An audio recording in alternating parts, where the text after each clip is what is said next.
People think fear is loud, screams, chaos, running. But real fear is quiet.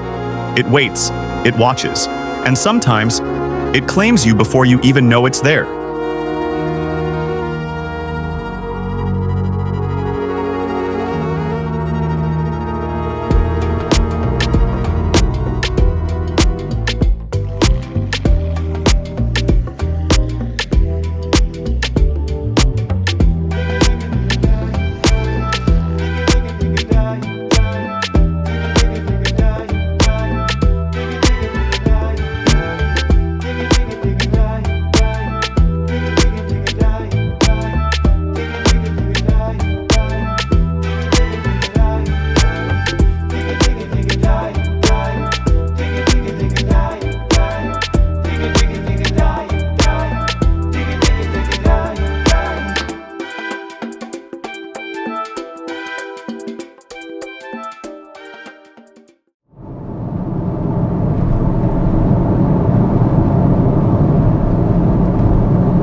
This is the story of four friends who went camping in a forest far from civilization.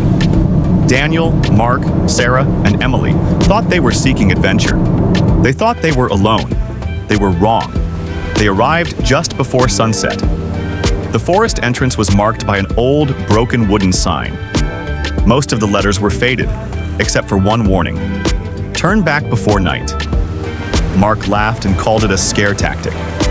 Sarah hesitated, uneasy. Daniel glanced at the sign but said nothing. Emily tightened her backpack straps, curious but nervous. No one wanted to leave.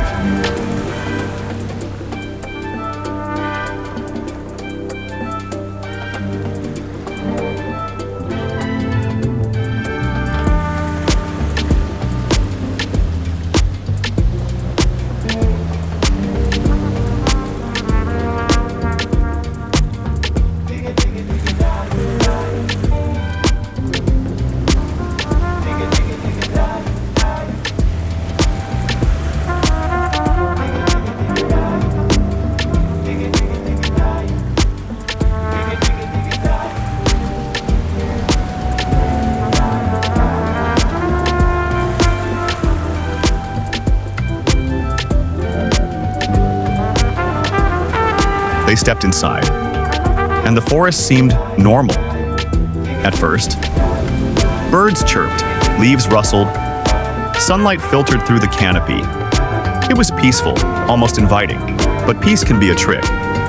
They walked deeper, looking for a clearing. By the time the sun was low, they found a small open space. They set up tents and lit a campfire, but the fire didn't behave normally. The flames bent inward, almost as if something were watching them. Emily shivered. She felt eyes on them. Daniel noticed the shadows stretching unnaturally. Mark dismissed it. "It's just the wind," he said. But the wind had stopped moving freely, and that was the first sign that the forest was different. As darkness fell, a low, slow whistling echoed from the trees. It didn't sound human.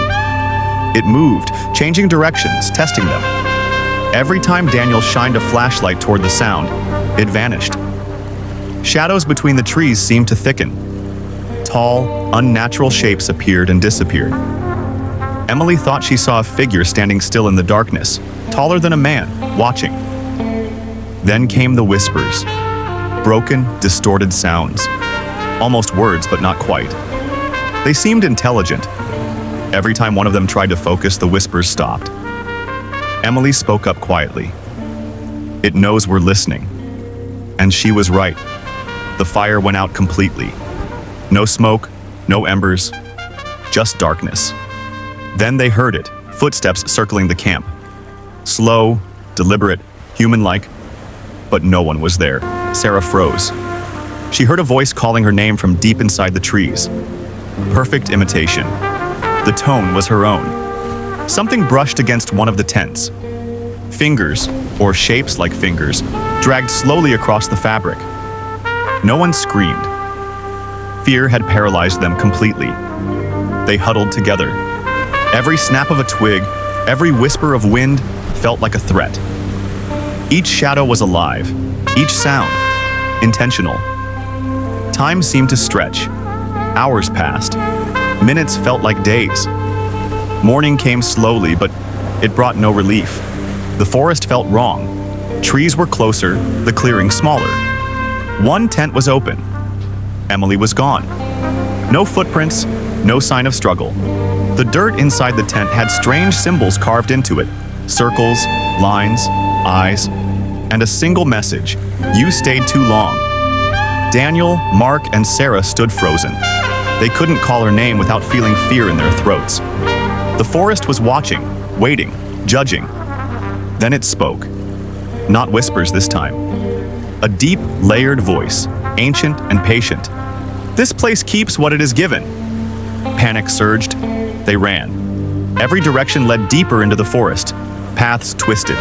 Shadows moved without bodies. Behind them, something followed. Not rushing, not chasing, but certain. Branches grabbed at their clothes. Roots seemed to rise and fall like obstacles designed to slow them. The forest itself seemed alive, reshaping itself around them. And then, without warning, they broke through. Sunlight flooded their vision. Cars passed on a distant road. The forest ended abruptly, as if it had never existed. They counted themselves. 3. They had entered as 4. When they tried to remember Emily clearly, her face was blurred. Photos didn't exist. Messages were gone.